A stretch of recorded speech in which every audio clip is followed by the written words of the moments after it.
ఎవరైనా ఎప్పుడైనా సర్వకాల సర్వావస్థలందు ఒక మనిషిని ఉన్న స్థాయి నుంచి ఉన్నత స్థాయి నుంచి ఉత్కృష్టమైన స్థాయి నుంచి సర్వోత్కృష్టమైన స్థాయికి తీసుకురావడానికి ఉపయోగపడే ఒకే ఒక పదం డిసిప్లిన్.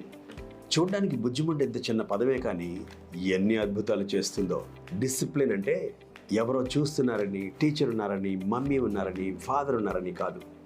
ఎవరు లేనప్పుడు మీరు ఎలా ఉండాలో అలా ఉంటే దాన్ని డిసిప్లిన్ అంటారు. సరదాగా ఇంగ్లీష్లో లెటర్స్కి నెంబర్లు వేద్దాం. A1, B2, C3 అని వేస్తాం కదా.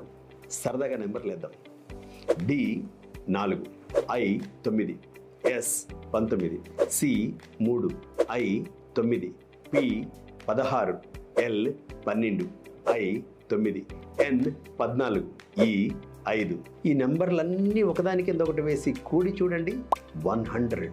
అంటే డిసిప్లిన్లో ఉండే నెంబర్లన్నీ కలిపిన 100 వస్తుందే. అంటే మన జీవితంలో డిసిప్లిన్ ఉండవలసింది 100%. Discipline can be practised. అది చేసి చూపించే అద్భుతాల్ని డిసిప్లిన్తోనే మనం అనుభవించవచ్చు.